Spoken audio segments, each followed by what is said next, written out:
नमो लोये सौहरिहन्ताणम् नमो लोये सौहृदानम् नमो लोये सौभागिर्याम् नमो लोये सौजयानम् नमो लोये सौत्रिकालवती सावनम् ओंकारमिन्दु संयुक्त नित्यम् जयन्ति योगिनः कामदम् मोक्षदम् चैव ओंकाराय नमो नमः मङ्गलम् भगवान् वीरो मङ्गलम् गौतमो मङ्गलम् कुन्कुण्डारि विजेन्द्रमोसु मङ्गलम् नमः समरिसाराय स्वानुभूत्या तथास्ति चित् स्वभावाय भवाय सर्वः विभाव निरुद्ध निराकार। समयसार भगवान कुंकुंदाचार्य रचित समयसार तथा भगवान अमृतचंद्राचार्य रचित आत्मख्याति टीका कलश सहित અને પંડિત જયચંદજી છાબડાજીના ભાવાર્થ અને એ બધા ઉપર પૂજ્ય ગુરુદેવ કાંજી સ્વામીના પ્રવચનો આ રીતે આપણે સ્વાધ્યાય કરી રહ્યા છીએ. સાથે રાજમલજીની ટીકાનો પણ આપણે આધાર લઈ રહ્યા છીએ. સમયસારના સ્વાધ્યાયમાં આપણે બંધ અધિકારમાં ગાથાઓ 237 થી 241 જે 5 ગાથા એક સાથે છે એનો સ્વાધ્યાય આપણે કરી રહ્યા છીએ. આ ગાથા અને ગાથાનો અર્થ કર્યા છે. આજે હવે આ ગાથા ઉપર અમૃતચંદ્રાચાર્ય ભગવાનની જે ટીકા છે એ વહેલા લઈશું, તે પછી ભાવાર્થ અને પછી પૂજ્ય ગુરુદેવ કાંજી સ્વામીનું પ્રવચન. તો અહીંયા ગાથા 237 થી 241 એની ટીકામાં કહે છે કે જેવી રીતે આ જગતમાં ખરેખર કોઈ પુરુષ સ્નેહના, સ્નેહ એટલે જે ચીકણું છે એને અહીંયા સ્નેહ કહ્યું છે. સ્નેહ શબ્દના એવા બે અર્થ થાય છે. સ્નેહ એટલે આપણે પ્રેમ એ અર્થ નથી અહીંયા લેવાનો. અહીંયા સ્નેહ એટલે જે ચિકાસ છે એ અર્થ લીધો છે. એટલે અર્થાંત તેલ આદિ ચીકણા પદાર્થના, સ્નેહના એટલે ચીકણા પદાર્થના મર્દનયુક્ત થયેલો એવો એ પુરુષ સ્વભાવથી જે બહુ રજથી ભરેલી છે, અર્થાંત બહુ રજવાળી છે એવી ભૂમિમાં રહેલો, એક તો પોતે તેલનું મર્દન કર્યું છે શરીર ઉપર, અને જ્યાં બહુ ધૂળ છે, રજકણો પડ્યા છે એવી એ જગ્યા છે. વળી પાછો એ શસ્ત્રોના વ્યાયામ રૂપી કર્મ, અર્થાંત શસ્ત્રોના અભ્યાસ રૂપી ક્રિયા, હાથમાં મગદળ વગેરે લઈને કે તલવાર વગેરે લઈને જે વ્યાયામ કરતો હોય એ, અને અનેક પ્રકારના કર્ણો વડે સચિત તથા અચિત વસ્તુઓનો ઘાત કરતો.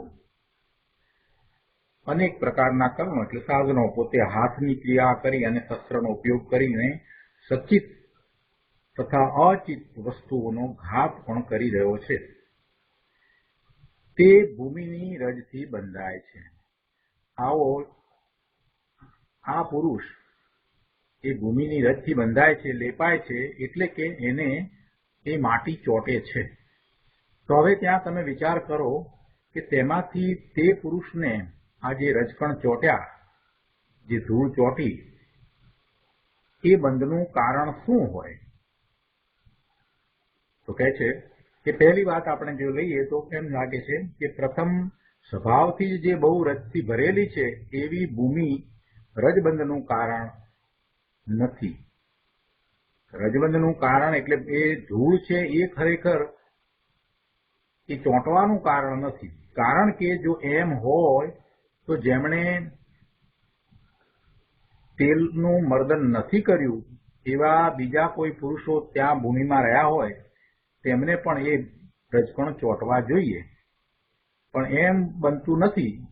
એટલે એનો અર્થ એ થાય છે કે એ રજકણો છે એટલે કઈ એ ચોંટી ગયા છે એમ નથી, એ ભૂમિ એનું કારણ નથી. એક વાતને અહીંયા તર્ક દ્વારા સિદ્ધ કરી. આગળ કહે છે કે શસ્ત્રોના વ્યાયામ રૂપી કર્મ પણ રજબંધનું કારણ નથી. એ હાથમાં શસ્ત્રો લઈ અને જે રીતે વ્યાયામ કરી રહ્યો છે એ કારણ પણ નથી. કારણ કે જો એમ હોય તો જેમણે તેલ આદિનું મર્દન નથી કર્યું તેમને પણ શસ્ત્ર વ્યાયામ રૂપી ક્રિયા કરવાથી રજબંધનો ધૂળ ચોંટવાનો પ્રસંગ આવે, પણ એમ બનતું નથી. એટલે એ કારણ નથી. અનેક પ્રકારના કરણો પણ રજબંધનું કારણ નથી.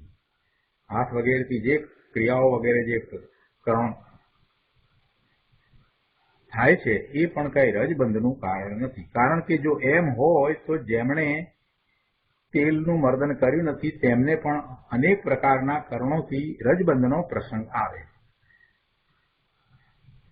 આગળ કહે છે, સચિત તથા અચિત વસ્તુઓનો ઘાત પણ રજબંધનું કારણ નથી. સચિત અથવા અચિત વસ્તુઓનો ઘાત થાય છે માટે કાંઈ એને ધૂળ ચોંટે છે એમ પણ નથી. કારણ કે જો એમ હોય તો જેમણે તેલ આદિનું મર્દન નથી કર્યું તેમને પણ સચિત તથા અચિત વસ્તુઓનો ઘાત કરવાથી ધૂળ ચોંટવાનો રજબંધનો પ્રસંગ આવે. એટલે સરખામણી અહીંયા કોની સાથે કરી છે કે જેણે તેલ પોતાના શરીર ઉપર ચોપડ્યું નથી, તેલનું મર્દન કર્યું નથી એની સાથે સરખામણી કરી છે. એટલે એવા બીજા પુરુષ કે જેણે તેલનું મર્દન નથી કર્યું, બાકી એ પણ શસ્ત્ર દ્વારા વ્યાયામ કરી રહ્યા છે, એ પણ સચિત તથા અચિત વસ્તુઓનો ઘાત પણ કરી રહ્યા છે, એમને પણ અનેક પ્રકારે કરણ છે, છતાં પણ એમને ધૂળ ચોંટતી નથી. જ્યારે આ પુરુષ જે તેલનું મર્દન કરીને આવ્યો છે, તેલ શરીર પર ચોપડીને આવ્યો છે, એને એ ધૂળ ચોંટે છે. આ રીતે વાત કરવામાં આવી.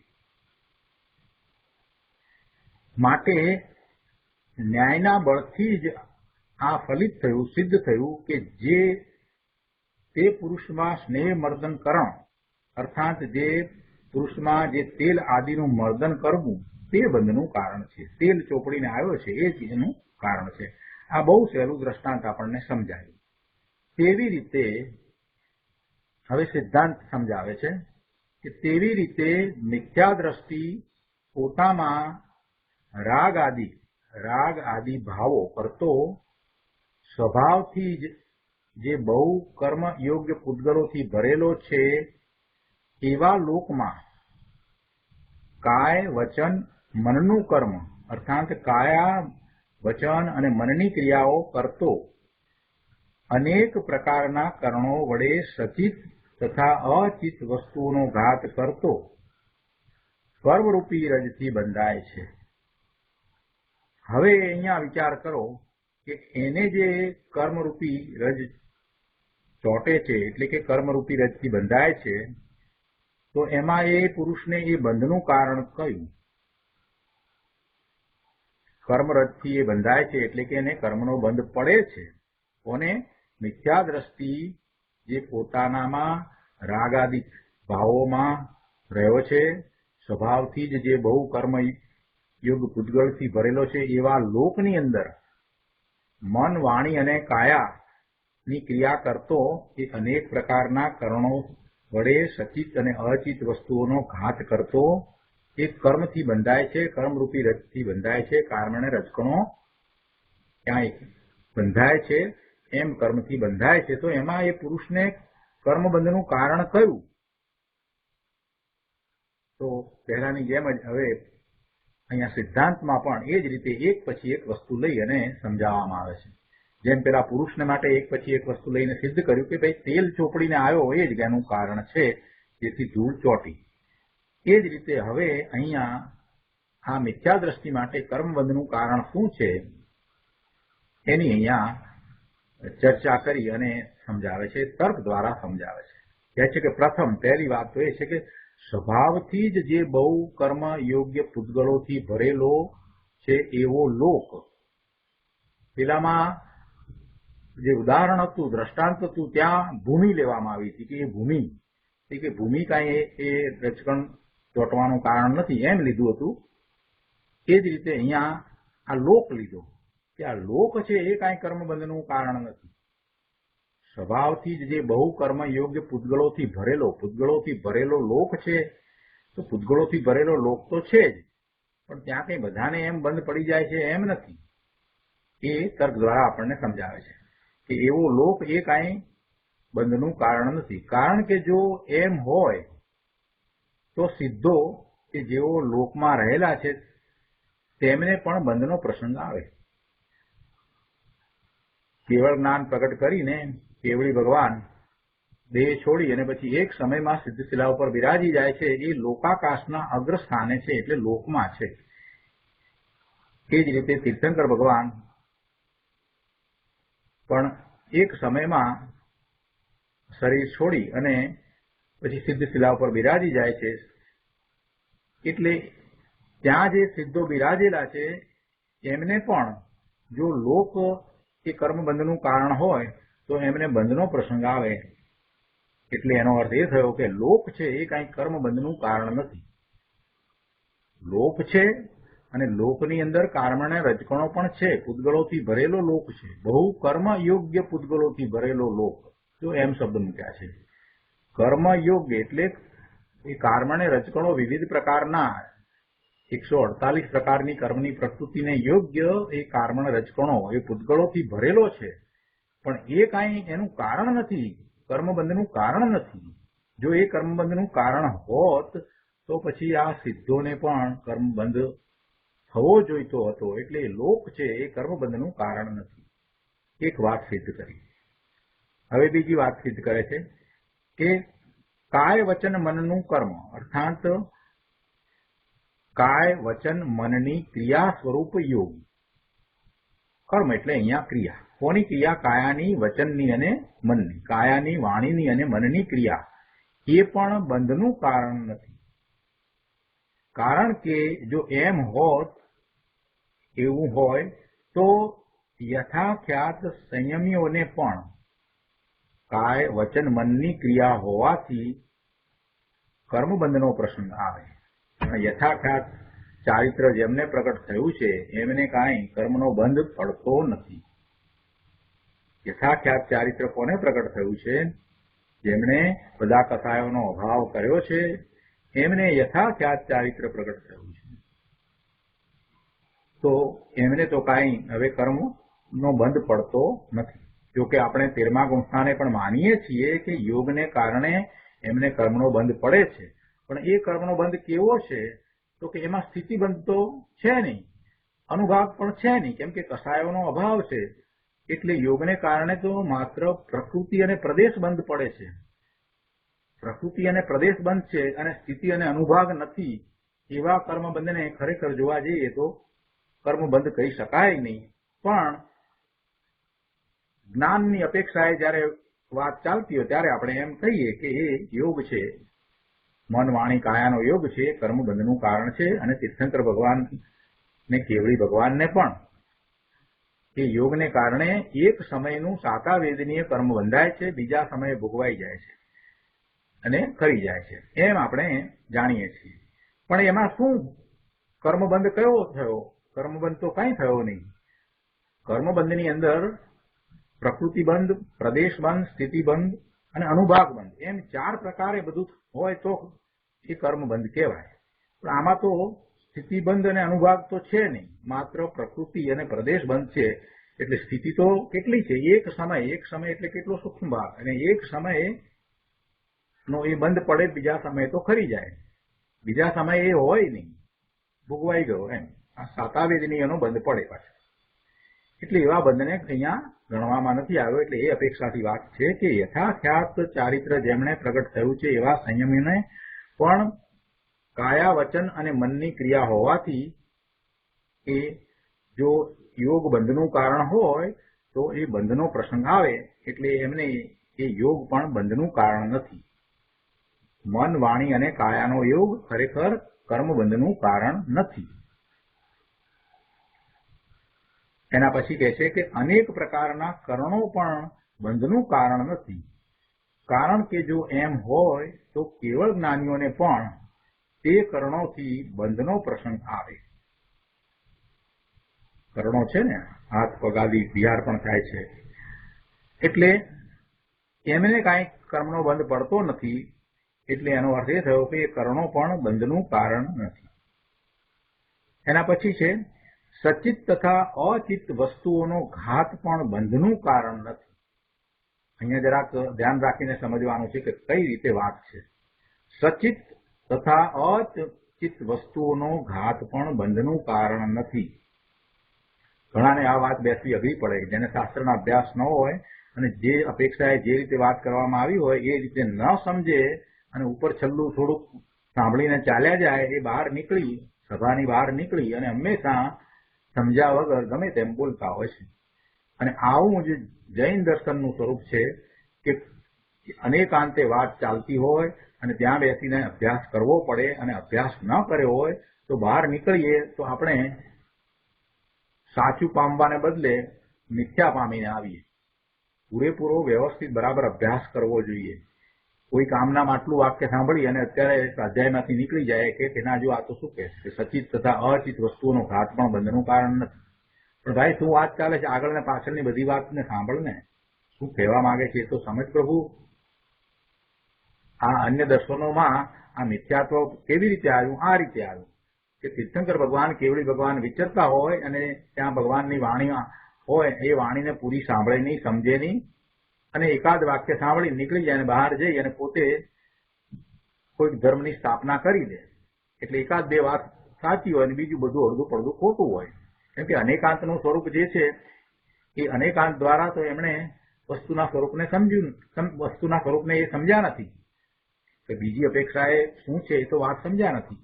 એટલે એમને એ મિથ્યાત્વનો પ્રસંગ આવે છે, એકાંત એ વસ્તુને લઈ લે છે. અહીંયા પણ એ વાત છે. શું કહે છે અહીંયા? તો એમ કે છે કે સચિત તથા અચિત વસ્તુઓનો ઘાત પણ બંધનું કારણ નથી. કારણ કે જો એમ હોય તો જેઓ સમિતિમાં તત્પર છે, 5 સમિતિની વાત કરીએ છીએ ને, 5 સમિતિ 3 ગુપ્તિ, તો 5 સમિતિ, ઈરિયા સમિતિ આદિ જે સમિતિ છે એ 5 સમિતિમાં તત્પર છે તેમને, અર્થાત જેઓ યત્નપૂર્વક પ્રવર્તે છે એવા મુનિઓ, સાધુઓ, 7મા 6ઠા ગુણસ્થાનની જેમની દશા છે એમને 5 સમિતિ બરાબર હોય છે, 5 સમિતિમાં એ બરાબર તત્પર છે. ઈરિયા સમિતિ, ભાષા સમિતિ, યશના સમિતિ, આ જે 5 સમિતિઓ છે બધી, એ સમિતિ પૂર્વક છે એટલે એ સમિતિમાં બરાબર છે, સમિતિમાં તત્પર છે, યત્નપૂર્વક પ્રવર્તે છે. એવા સાધુઓને પણ સચિત તથા અચિત વસ્તુઓના ઘાતથી બંધનો પ્રસંગ આવે.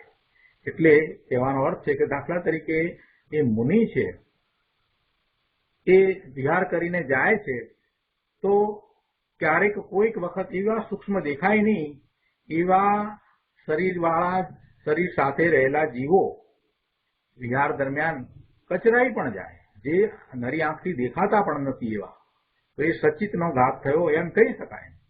આ વાયુકાય જીવો છે એ પણ હણાય છે, તો એ સચિતનો ઘાત થાય છે એમના દ્વારા પણ.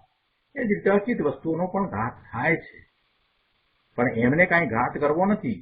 એમને માટે તો આપણે શું કહીએ છીએ કે એ તો સમિતિ 5 સમિતિ સહિત છે, 5 સમિતિ પ્રત્યે એમને તો બરાબર સભાનતા વર્તે છે, એમાં ક્યાંય એ અતિચાર આવવા દેતા નથી, ખૂબ યત્નપૂર્વક પ્રવર્તે છે, એવા સમિતિમાં તત્પર છે એવા એ મુનિઓ, સાધુઓને પણ આવો સચિત તથા અચિત વસ્તુઓનો ઘાત તો થઈ જાય છે.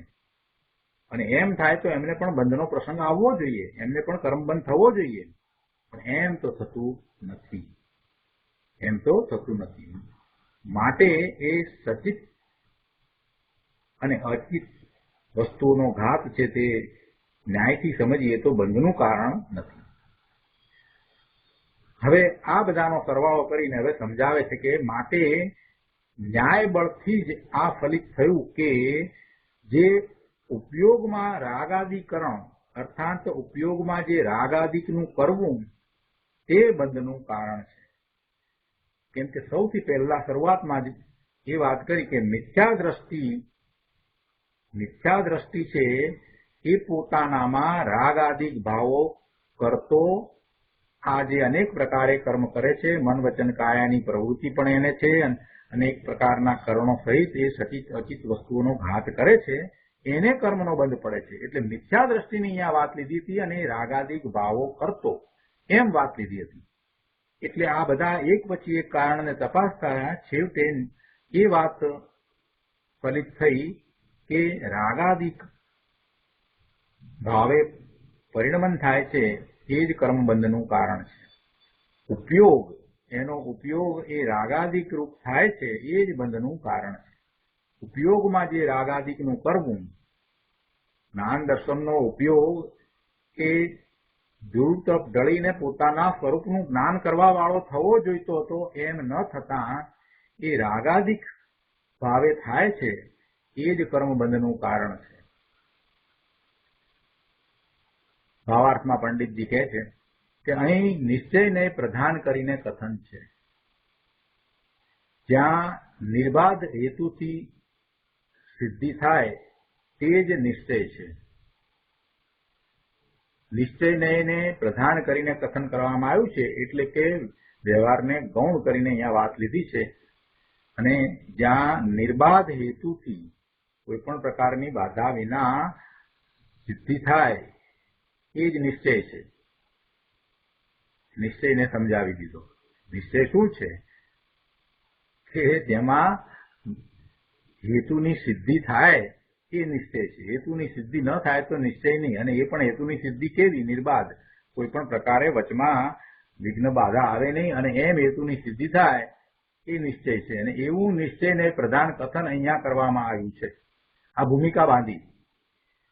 હવે કહે છે કે બંધનું કારણ વિચારીએ તો નિર્બાધપણે એ જ સિદ્ધ થયું, કોઈ પણ જાતના એમાં બાધા વિના એ જ નક્કી થયું, એ સિદ્ધ થયું, સાબિત થયું કે મિથ્યાદ્રષ્ટિ પુરુષ જે રાગદ્વેષ મોહ ભાવોને પોતાના ઉપયોગમાં કરે છે તે રાગાદિક જ બંધનું કારણ છે.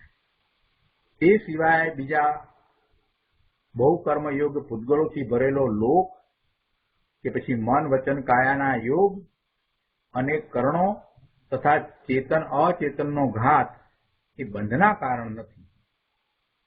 જો તેમનાથી બંધ થતો હોય તો સિદ્ધોને, યથાખ્યાત ચારિત્રવાળાઓને, કેવળ જ્ઞાનીઓને અને સમિતિ રૂપે પ્રવર્તનારા મુનિઓને પણ બંધનો પ્રસંગ આવે, પરંતુ તેમને તો બંધ થતો નથી.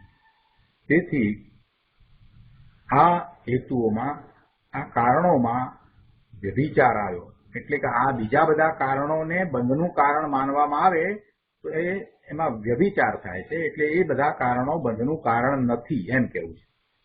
માટે બંધનું કારણ શું છે? તો કે બંધનું કારણ રાગાદિક જ છે અને એ નિશ્ચય છે. એ નિશ્ચય છે.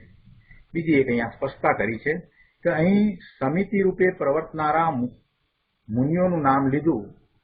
સમિતિ રૂપે પ્રવર્તનારા મુનિઓ છે એટલું જ નહીં, પાંચમે ગુણસ્થાને રહેલા દેશવિરતી શ્રાવક છે એ પણ સમિતિ સહિત હોય છે, અને અવિરત સમ્યક દ્રષ્ટિ છે એ પણ સમિતિ સહિત હોય છે. પણ માત્ર અહીંયા મુનિઓનું નામ લીધું અને અવિરત અને દેશ વિરતનું નામ ન લીધું, તેનું કારણ એ છે કે અવિરત તથા દેશ વિરતને બાહ્ય સમિતિરૂપ પ્રવૃત્તિ નથી. તેથી ચારિત્ર મોહ સંબંધી રાગથી કિંચિત બંધ થાય છે. એમને બાહ્યમાં હજી સમિતિ જેવી મુનિઓને છે એવી નથી. અંતરંગ શ્રદ્ધા પ્રમાણે તો એમને પણ સમિતિ છે. કોને? ચોથા ગુણસ્થાને સમ્યક દ્રષ્ટિ છે એને, પાંચમા ગુણસ્થાને સમ્યક દર્શન સહિત દેશ ચારિત્ર છે એમને બાહ્ય સમિતિમાં હજી ક્યાંક અતિચાર હોય છે, એટલે કહે છે કે એમને બાહ્ય સમિતિરૂપ પ્રવૃત્તિ નથી.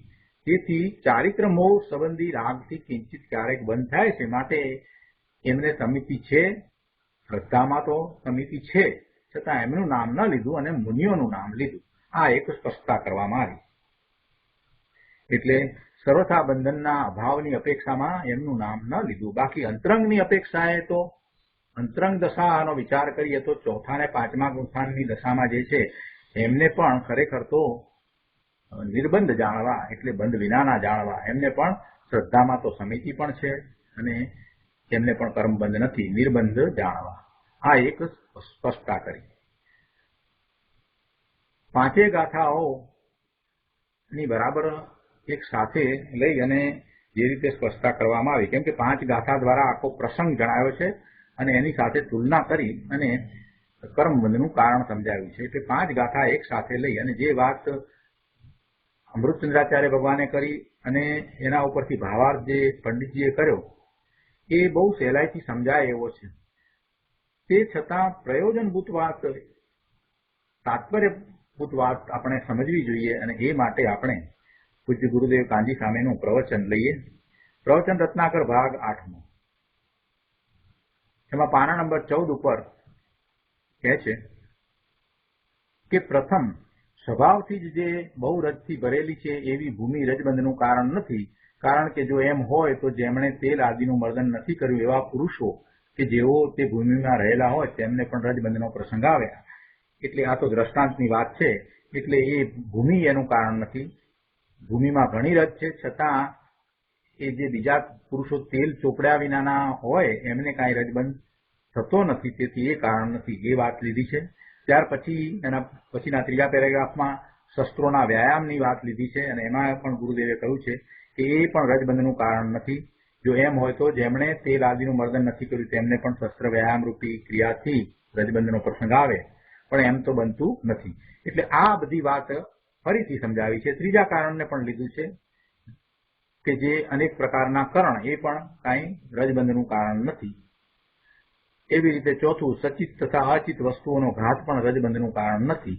આ બધું સમજાવી અને પછી 15મા પાના ઉપર અહીંયા ત્રીજા પેરેગ્રાફમાં કહે છે, હજી દ્રષ્ટાંતની જ વાત ચાલે છે. પ્રભુ 15મા પાના ઉપર અહીંયા ત્રીજા પેરેગ્રાફમાં કહે છે કે જુઓ, આ ન્યાયના બળથી જ સિદ્ધ થયું કે પેલો પુરુષ જેણે તેલનું મર્દન કર્યું હતું, તેલ ચોપડીને એ આવ્યો હતો, એને માટે એ પુરુષમાં જે તેલ આદિનું મર્દન કરવું થયું એ જ ધૂળ ચોંટવાનું કારણ છે, રજબંધનું કારણ છે. અહીં તેલનું એકલું ચોપડવું એમ ન લેતા તેલનું મર્દન કરવું એમ લીધું છે. જો એક વાત અહીંયા આ ગુરુદેવે સમજાવી છે કે ત્યાં એમ લીધું છે કે તેલનું ચોપડવું એમ ન લેતા પણ તેલનું મર્દન કરવું એમ લીધું છે. ચોપડવામાં ને મર્દનમાં ફેર છે. કેમ કે એમાંથી સિદ્ધાંત બતાવવો છે કે એકલો રાગ બંધનનું કારણ નથી, પણ રાગનું મર્દન અર્થાત ચોળવું એટલે કે એમાં ઉપયોગનું એકત્વ રૂપ થવું એ બંધનું કારણ છે. જો તેલ ચોપડીએ અને તેલનું મર્દન કરીએ એટલે વારંવાર એને ઘસીએ છીએ એને એ મર્દન કહેવાય છે. એટલે એ રીતે અહીંયા રાગ એકલો બંધનું કારણ નથી, પણ રાગનું મર્દન અર્થાત રાગનું ઉપયોગ સાથે એકત્વ કરવું એ બંધનું મુખ્ય કારણ છે. જો દ્રષ્ટાંતમાંથી એક શબ્દને પકડી અને ગુરુદેવે કેવી વાત કાઢી છે કે રાગ ઠીક છે, રાગ તો થાય પણ એ કઈ એવું કારણ નથી, પણ એની સાથે એકત્વ થાય તો જ પછી એ સ્થિતિબંધ અને અનુભાગબંધ થાય છે. એકત્વ, રાગની સાથેનું એકત્વ એ જ કારણ છે. એટલે આપણે શું કહીએ છીએ કે કસાય છે તે સ્થિતિબંધ અને અનુબંધનું કારણ છે. સ્થિતિબંધ અને અનુબંધનું કારણ છે. તો એ કસાય કઈ રીતે કસાય? તો કે રાગ સાથેની એકતા એ કસાય છે. અહીંયા રાગ કહેતા એ બધા આવી જાય, ક્રોધ, માન, માયા, લોભ બધું આવી જાય એમ અહીંયા સમજવાનું છે. તો એની સાથેનું એકત્વ, અને એકત્વ ક્યાં? તો કે એનો ઉપયોગ એ રૂપ થઈ જાય છે. હવે ઉપયોગ રાગ સાથે એકત્વ કરે એ વાતને થોડીક સૂક્ષ્મતાથી સમજવાની છે કે રાગનું ઉપયોગ સાથે એકત્વ કરવું, આ શબ્દ જે મૂક્યા છે એનો અર્થ શું? રાગનું ઉપયોગ સાથે એકત્વ કરવું જે બંધનું મુખ્ય કારણ છે. તો પહેલા તો આ વાતને ફરીથી સમજીએ કે રાગનું ઉપયોગ સાથે એકત્વ કરવું એટલે શું? જો જીવનો ઉપયોગ કેવો છે? ઉપયોગ તો એવો છે કે જેનું એ જ્ઞાન કરે છે એ તરફ જાય છે, માત્ર એ જ્ઞાતા ભાવે રહે છે. ઉપયોગમાં એને જે જણાય છે એ બધાને જ્ઞેય સમજે છે તો એ પરનું જ્ઞાન કરવા વાળો ઉપયોગ છે. ઉપયોગ બહારમાં આવ્યો છે પણ પર પદાર્થોને જ્ઞેય તરીકે જ જાણે છે. માત્ર જ્ઞેય છે બસ, બીજું કાંઈ નથી. એવો એ ઉપયોગ છે. તો એવા ઉપયોગથી એટલે એવી રીતે પરનું જાણપણું કરતા કાંઈ કર્મબંધ થતો નથી. એવી રીતે રાગ આવ્યો છે તો રાગને પોતાથી જુદો માત્ર જાણે છે, એને પણ જ્ઞેય તરીકે જાણે છે. એમ જો ઉપયોગ છે તો એથી કાંઈ એને નુકસાન થતું નથી, એટલે કે એને કર્મનો બંધ પડતો નથી. ઉપયોગ સ્વ પર પ્રકાશક જ્ઞાન છે ત્યારે ઉપયોગ એ સ્વ અને પર તરફ જાય છે. સ્વ પ્રકાશક જ્ઞાન કયું છે એટલે સ્વનું જ્ઞાન કરે છે, સ્વ તરફ ઉપયોગ રહે છે, અને સ્વ તરફ રહેલા ઉપયોગને બેને સૂક્ષ્મ ઉપયોગ કયો છે. એ શુદ્ધ ઉપયોગ છે. એને બેને સાદી ભાષામાં એને સૂક્ષ્મ ઉપયોગ કયો છે. આ ઉપયોગ જ્ઞાન દર્શનના આવા ઉપયોગ જ્યારે સ્વને છોડીને પરનું લક્ષ કરે છે એટલે પર તરફ જાય છે તે વખતે માત્ર એને જાણે છે, એને જ્ઞેય તરીકે જાણે છે, તો એવું પરનું જાણપણું એ કાંઈ કર્મબંધનું કારણ નથી. ગુરુદેવે આ વાત પ્રવચનમાં ઘણીવાર સ્પષ્ટ કરી છે કે પરને જાણવા માત્રથી કાંઈ મિથ્યાદ્રષ્ટિ થવાય કે કર્મનો બંધ પડે એવું નથી. પણ એ ઉપયોગમાં પછી જેને એ જાણે છે એની સાથે એકત્વ કરે છે, મમત્વ કરે છે, એમાં કર્તૃત્વ અને ભોક્તૃત્વ કરે છે, એ કર્મબંધનું કારણ છે. ઉપયોગ માત્ર એને જ્ઞેય તરીકે જાણે ત્યાં તો કોઈ વાંધો નથી, પણ એ ઉપયોગ સાથે એકત્વ કરવું એ બંધનું મુખ્ય કારણ છે. બધું જણાય છે તો જણાય છે, એના તરફ કાંઈ કોઈ ભાવ જ નથી. એ બધું મારાથી જુદું છે અને પોતે એનાથી જુદો છે એવો સતત ભાવ જ્ઞાનીને તો વર્તે છે, એટલે એમને કર્મબંધ થતો નથી.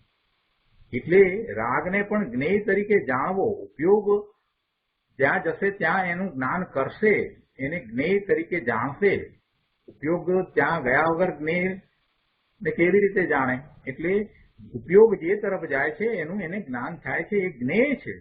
પણ એમ જ્ઞેય તરીકે એને જાણવું, માત્ર જાણવું એવો ઉપયોગ છે, એ કાંઈ કર્મબંધનું કારણ નથી. પણ એવા ઉપયોગમાં એ રાગ સાથે એકતા કરવી એ કર્મબંધનું કારણ છે. એટલે અહીંયા આ મર્દન શબ્દ લઈ અને ગુરુદેવે ખૂબ સરસ વાત કરી દીધી છે.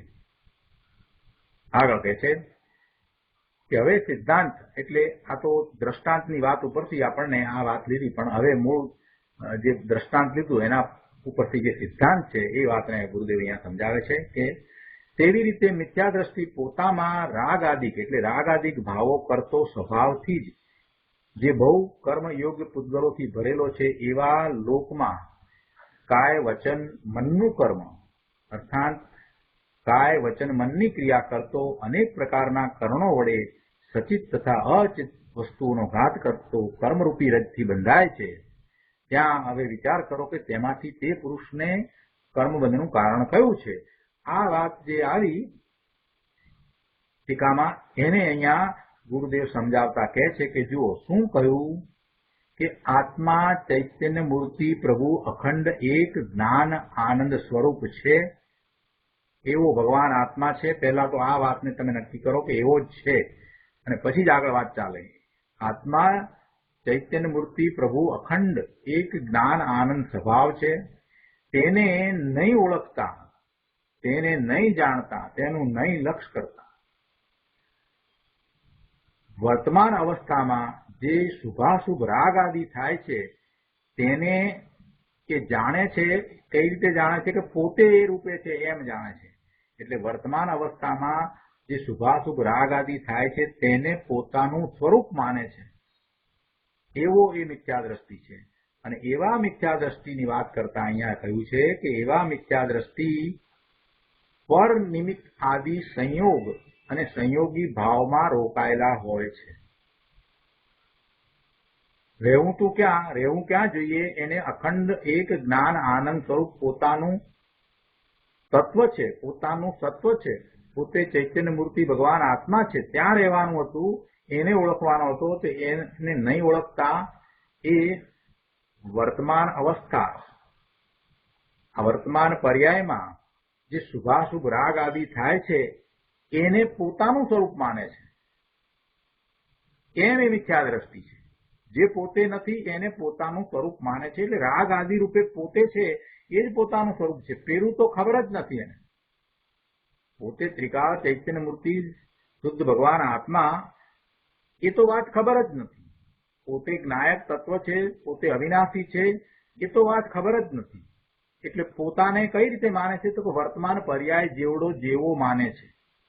વર્તમાન પર્યાય જેવડો અને વર્તમાન પર્યાય જેવો, જેવી પર્યાય છે એવો માને છે. એટલે એ રાગાદિ રૂપે પોતે પોતાને માને છે. પોતાનું સ્વરૂપ રાગાદિ રૂપ જ છે એમ જ માને છે. આવો આ મિથ્યા દ્રષ્ટિ. અહીંયા મિથ્યા દ્રષ્ટિ એવો લીધો છે કે જે શુભાશુભ રાગાદિ થાય છે તેને પોતાનું સ્વરૂપ માને છે, તેવો તે મિથ્યા દ્રષ્ટિ એ પર અને નિમિત્ત આદિ સંયોગો અને સંયોગી ભાવમાં રોકાણો છે. વર્તમાનમાં મનુષ્યની પર્યાય છે, સાથે મનુષ્યનું શરીર પણ એવું જ મળ્યું છે. એ બધો સંયોગ છે. અને આ બીજા બધા પદાર્થો પણ પુણ્યબંધના કારણે એને સંયોગમાં મળ્યા છે.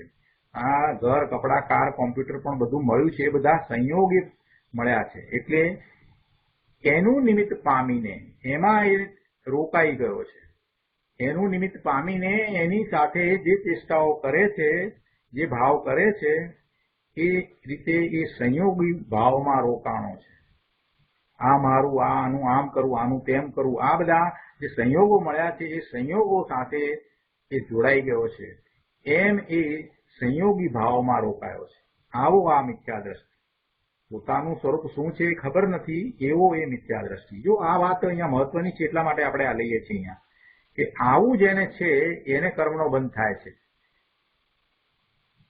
કે છે કે ચૈતન્ય સ્વભાવથી જળ દ્રવ્ય તો બાહ્ય જ છે, જુદું છે. ચૈતન્ય સ્વભાવથી આ બધું શરીર વગેરે એ તો જુદું છે. તથા શુભાશુભ રાગના પરિણામ એ પણ ચૈતન્યથી બહાર છે. એટલે ભગવાન આત્માથી જુદા છે. એ ભગવાન આત્મામાં ચૈતન્યમાં તો છે જ નહીં. તે બાહ્ય ભાવોને જે પોતાના જાણે છે, માને છે, તે બહિરાત્મા મિથ્યા દ્રષ્ટિ છે. આ રાગ થયો, આ શુભ ભાવ આવ્યો, અશુભ ભાવ આવ્યો, એ પોતાનો છે એમ માનવા વાળો પોતે પોતાના સ્વરૂપને જાણ્યું નથી ને, એટલે એને જે માને છે. ક્યારેય એને શુદ્ધ ભાવ થયો નથી, શુદ્ધ ભાવને જાણતો નથી, એટલે એને એ વાત બેસતી જ નથી કે એનું પોતાનું સ્વરૂપ આખું જુદું જ છે. એ વાત બેસતી જ નથી. વર્તમાન પર્યાયમાં રહીને, વર્તમાન પર્યાયમાં ઉભો રહીને, મનુષ્ય તરીકે રહીને, રમેશ તરીકે રહીને એ જે કંઈ વિચારે છે, જે વિકલ્પો કરે છે, એ બધા એવા છે કે શુભાશુભ રાગના પરિણામ રૂપ વિકલ્પો સાથે એવા ભાવો પણ છે. અને એવા બાહ્ય ભાવોને એ એમ માને છે કે આ મારા ભાવ છે. એમાં શબ્દોની જરૂર નથી કે મારા ભાવ છે, એવા શબ્દોની જરૂર નથી, પણ એ જ છે. એટલે એ પોતે એ રૂપે જ છે એમ એ પોતાને માને છે. એ પોતાનું કાર્ય છે, પોતે કરી રહ્યો છે, પોતે એમાં પરિણમી રહ્યો છે. બસ પોતાની દુનિયા જ એ છે. પોતે મનુષ્ય થયો છે, પોતે રમેશ થયો છે, તો જે દુનિયા છે, જે વિકલ્પો છે, એ પ્રમાણે જ છે. જે વિકલ્પો છે અને જે ભાવ છે એ પ્રમાણે જ છે. એમાં ક્યાંય પોતે શુદ્ધ ભગવાન નાયક ત્રિકાળ એક માત્ર જ્ઞાન કરવા વાળો છે એવી વાત તો છે જ નહીં. એવો ભાવ તો ક્યારેય ઉત્પન્ન થતો જ નથી. એટલે ક્યાં ઉભો છે? પર્યાયમાં ઉભો છે. અને પર્યાયમાં ઉભો છે અને પોતાના મૂળ સ્વરૂપને જાણતો નથી. એવો આ મિથ્યા દ્રષ્ટિ એ બાહ્ય ભાવોને પોતાના જાણે છે, માને છે, એ બહિરાત્મા મિથ્યા દ્રષ્ટિ છે. અને તે કર્મબંધથી બંધાય છે, તે રજથી બંધાય છે. અહીંયા પૂછે છે કે રાગથી સંયુક્ત તે બહુ કર્મ યોગ્ય રજકણોથી ઠસાઠસ ભરેલા લોકમાં મન, વચન, કાયાની ક્રિયા કરતો અને અનેક કરણો હસ્ત આદિ વડે સચિત અચિત વસ્તુઓનો ઘાત કરતો કર્મરજથી બંધાય છે. તો ત્યાં તે પુરુષને બંધનું કારણ કયું છે એનો તમે નિર્ણય કરો. ત્યારે કહે છે કે એમાં આ જે બીજી બધી વાત કહી કે આ લોક જેની અંદર કર્મના રજકણો પડ્યા છે, એવો આ લોક ઠસોઠસ એવા રજકણોથી ભરેલો, પૂતગળોથી ભરેલો આ લોક એ કઈ કર્મબંધનું કારણ નથી. એ રીતે મન, વચન, કાયાની ક્રિયા એ પણ કઈ કર્મબંધનું કારણ નથી. કેમ કે એ તો પર વસ્તુ છે. મન, વચન અને કાયા એ ત્રણમાંથી એક પણ વસ્તુ એની સાથે રહેતી નથી, એની સાથે આવતી નથી. એ તો બદલાયા કરે છે. જ્યાં સુધી સંસાર અવસ્થામાં છે ત્યાં સુધી શરીર છે. અને શરીર મન વાળું મળ્યું હોય અથવા મન વિનાનું પણ મળ્યું હોય, વાણી હોય અથવા વાણી ન પણ હોય, એકેન્દ્રિયથી માની અને એકેન્દ્રિયથી શરૂ કરી અને સંઘની પચેન્દ્રિય સુધીમાં એને અનેક પ્રકારે કાયા મળે છે. તો એ કઈ કાયા અને એ કાયા સાથે ક્યારેક વાણી પણ મળી હોય અને સાથે મન પણ મળ્યું હોય, સંઘની પચેન્દ્રિય થયો હોય, તો એ મન, વાણી કે કાયા એની ક્રિયાઓ હોય, પણ એ તો જુદું છે. દ્રવ્ય જ જુદું છે. એ એની ક્રિયાઓ એના કારણે થાય. એ દ્રવ્યની ક્રિયાઓ થાય એ વખતે ભગવાન આત્મા ત્યાં સાથે હોય, પણ એથી કરીને એમ નથી કે ભગવાન આત્માની કઈ ક્રિયા થઈ રહી છે. એટલે એનાથી જુદું છે. તો એની ક્રિયા દ્વારા કર્મબંધ થાય કેવી રીતે?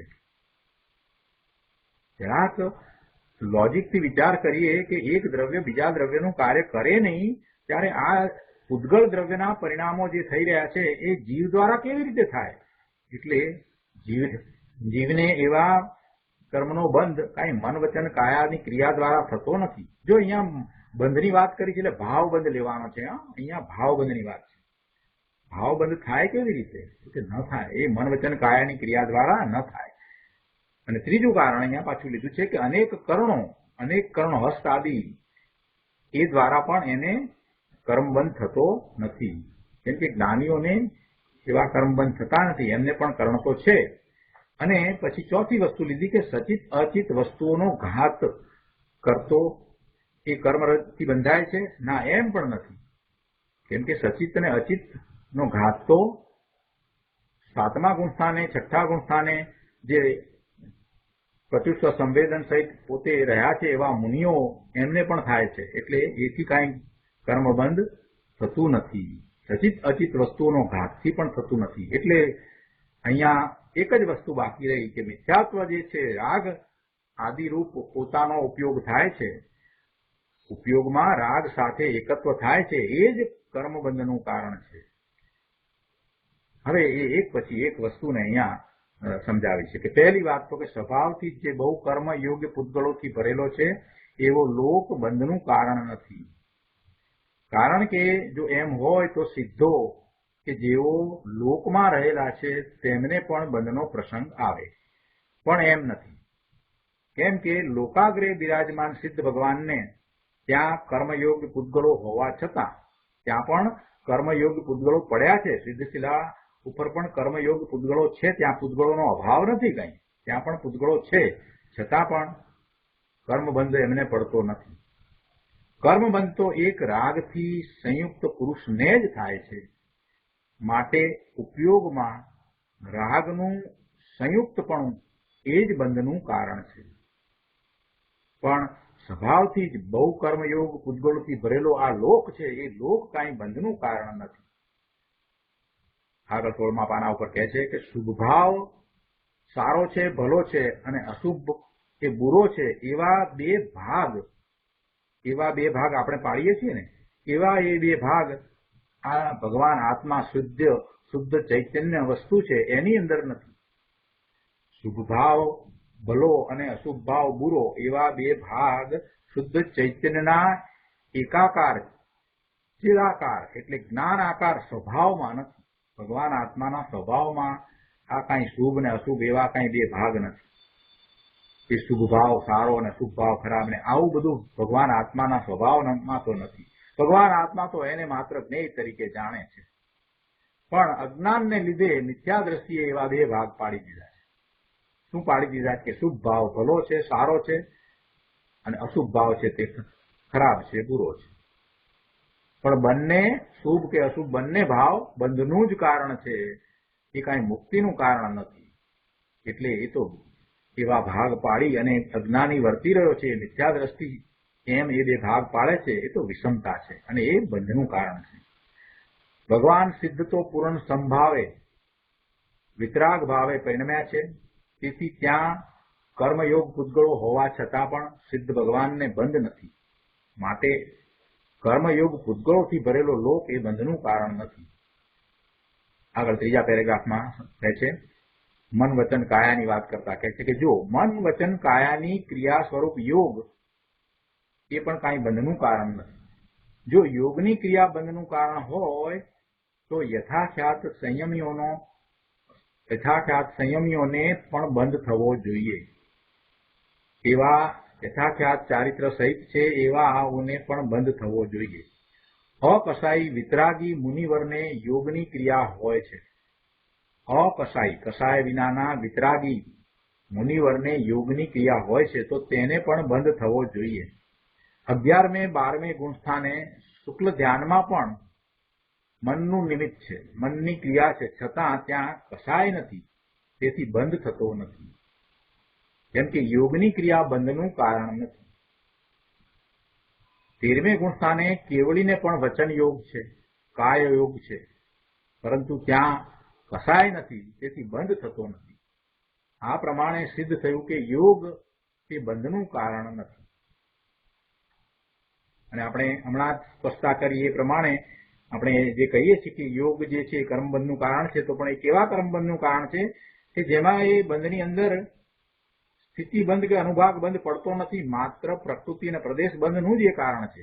યોગ છે એ પ્રદેશ અને પ્રકૃતિ બંધનું કારણ છે, પણ કંઈ સંપૂર્ણ કર્મ બંધનું કારણ નથી. સંપૂર્ણ કર્મ બંધ એટલે કે જેમાં ચારે ચાર વસ્તુ હોય, પ્રકૃતિ બંધ હોય, પ્રદેશ બંધ હોય, સ્થિતિ બંધ હોય અને અનુભાગો એ તીવ્રતાને કારણે જે અનુભાગ બંધ છે એ પણ હોય.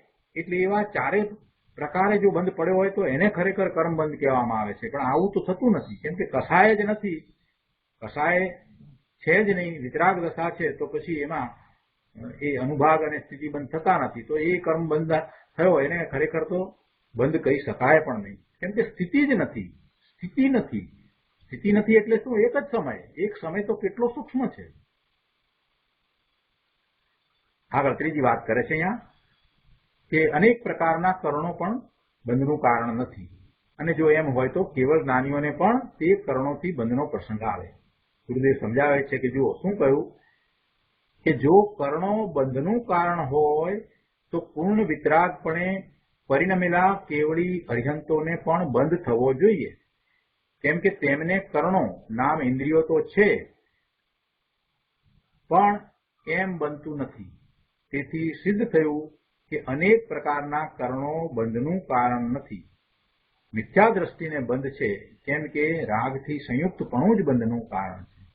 અને ચોથું, સચિત તથા અચિત વસ્તુઓનો ઘાત પણ બંધનું કારણ નથી, કારણ કે જો એમ હોય તો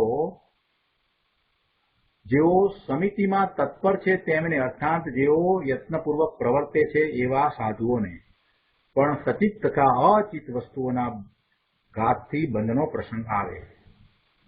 જો સચિત તથા અચિત વસ્તુઓના ઘાતથી બંધ થતો હોય તો ઈર્યા સમિતિપૂર્વક પ્રમાદ રહિત યત્નાચાર વડે વિચરતા મુનિવરોને પણ બંધ થવો જોઈએ, કેમ કે તેમને પણ સમિતિપૂર્વક વિચરતા શરીરના નિમિત્તથી સચિત તથા અચિત વસ્તુઓનો ઘાત થાય છે, પરંતુ તે મુનિવરોને બંધ થતો નથી.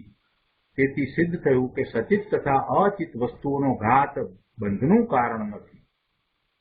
હવે આ બધાનો સરવાળો કરી અને સિદ્ધાંત રજૂ કર્યો છે. અહીંયા કહે છે કે માટે ન્યાય બળથી જ આ ફલિત થયું કે જે ઉપયોગમાં રાગ આદિકરણ, અર્થાત ઉપયોગમાં જે રાગ આદિકનું કરવું તે બંધનું કારણ છે. અહીંયા પાના નંબર 17 ઉપર બીજા પેરેગ્રાફમાં ગુરુદેવ વિસ્તાર કરીને સમજાવે છે કે ભગવાન આત્મા સચ્ચિદાનંદ સ્વરૂપ પ્રભુ સદા ચૈતન્ય ઉપયોગ સ્વરૂપ છે. આત્મા કેવો છે? ચૈતન્ય ઉપયોગ સ્વરૂપ છે. એનો ઉપયોગ બીજે હોય જ નહીં એવો ભગવાન આત્મા છે. ત્રિકાળ નાયક કહેતા હતા, અહીંયા બીજી વાત લીધી, ઉપયોગની વાત લેવી છે, કેમ કે ઉપયોગમાં રાગનું એકત્વપણું છે એ વિપરીત દશા છે. જ્યારે ભગવાન આત્માના તો ઉપયોગમાં શું છે? ઉપયોગમાં ચૈતન્યપણું છે. એ પોતે પોતાના ચૈતન્ય સ્વભાવ તરફ એ રહ્યો છે, એટલે એનો ઉપયોગ તો ચૈતન્ય સ્વભાવ તરફ છે, ત્યાં ઢળેલો છે. ભગવાન આત્મા સચ્ચિદાનંદ સ્વરૂપ પ્રભુ સદા ચૈતન્ય ઉપયોગ સ્વરૂપ છે. ચૈતન્ય ઉપયોગ સ્વરૂપ છે, રાગ ઉપયોગ સ્વરૂપ નથી. એ ચૈતન્ય ઉપયોગ સ્વરૂપ છે. તેનું પરિણમન રૂપ ઉપયોગ જે જ્ઞાન, તેમાં રાગની એકતા કરવી તે બંધનું કારણ છે. ઉપયોગ એનો કેવો છે? ઉપયોગ શુદ્ધ છે. એનો ઉપયોગ શુદ્ધ જ હોય, એના સ્થાને એ ઉપયોગમાં રાગની એકતા થાય તો પછી બંધ પડે. બીજું શું થાય? એ વાત અહીંયા કહી છે કે તેનો ઉપયોગ, એ પરિણમન રૂપ ઉપયોગ જે બહારમાં ફરે છે એ પર પદાર્થો તરફ ઉપયોગ જાય છે, એટલે માત્ર એનું જ્ઞાન કરે છે તો કંઈ વાંધો નથી, પરંતુ એમાં એ રાગની એકતા થાય છે એટલે બંધ પડે છે. માત્ર પર પદાર્થોને જ્ઞેય તરીકે જાણી એટલે એથી કાંઈ એને બંધ પડે છે એમ નથી, પણ એની સાથે જોડાઈ જાય છે. એમાં શું છે? એમાં ઇષ્ટપણું અને અનિષ્ટપણું એ સ્થાપે છે. એમાં એને રંજિતપણું છે, એમાં રંજિત થાય છે. ક્યાંક એને આનંદ થાય છે અને ક્યાંક એના તરફ એને દ્વેષ થાય છે. એમ એ રાગની એકતા એ બંધનું કારણ છે. ઉપયોગ ત્યાં ગયો અને ઉપયોગ ગયો ને માત્ર એને જ્ઞેય તરીકે જાણ્યું તો એથી કાંઈ બંધ પડતો નથી. પણ અહીંયા તો કહે છે કે તેનો પરિણમન રૂપ ઉપયોગ જે જ્ઞાનના ઉપયોગ એટલે અહીંયા જ્ઞાન કહ્યું, તેમાં રાગની એકતા કરવી તે બંધનું કારણ છે એમ કહે છે. રાગ હોય નથી વાત એમ નહીં, રાગ હોય પણ એ બંધનું મુખ્ય કારણ નથી. રાગ હો પણ રાગ એ બંધનું મુખ્ય કારણ નથી, પરંતુ રાગમાં એકતા બુદ્ધિ હોય તે બંધનું કારણ છે. રાગને પોતે એનાથી અલિપ્ત રહીને જાણે તો બંધનું કારણ નથી, પણ રાગમાં એકતા બુદ્ધિ હોય તે બંધનું કારણ છે.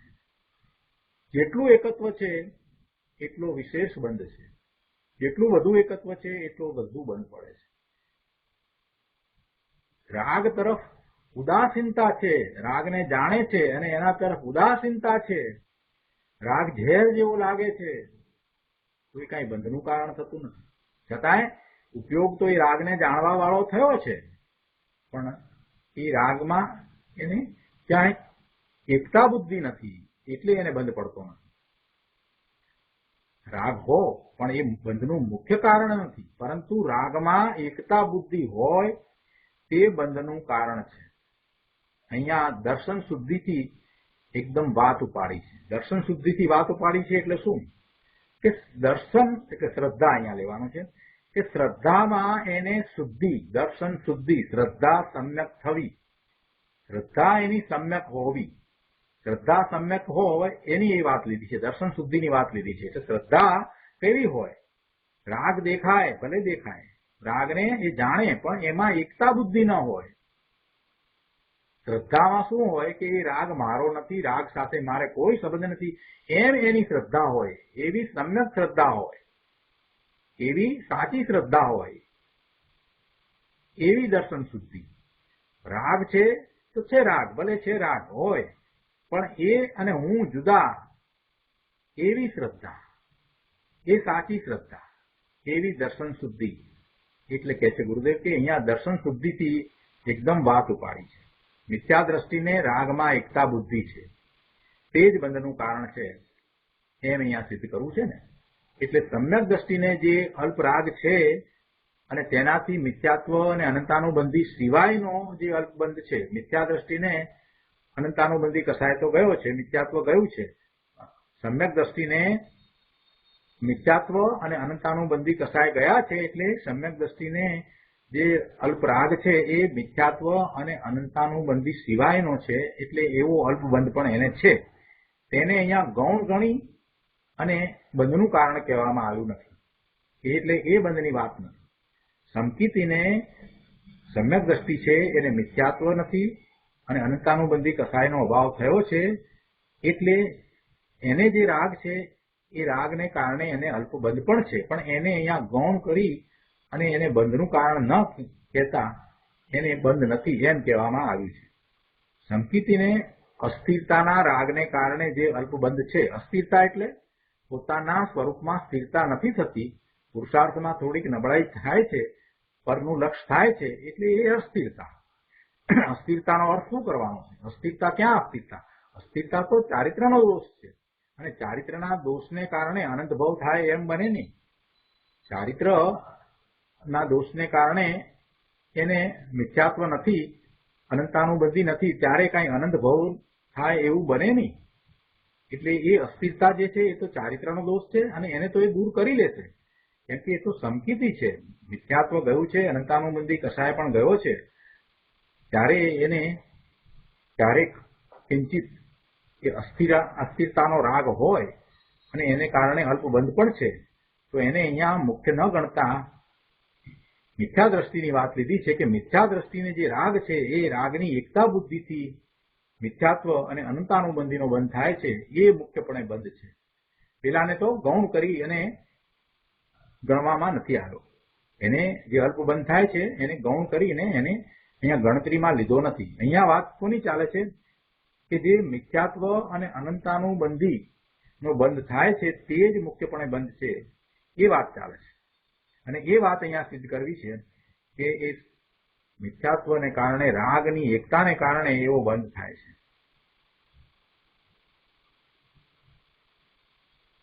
તો આજનો સ્વાધ્યાય આપણે અહીંયા સુધી રાખીએ છીએ. સુખધામ અનંત સુસંત ચરી દિન રાત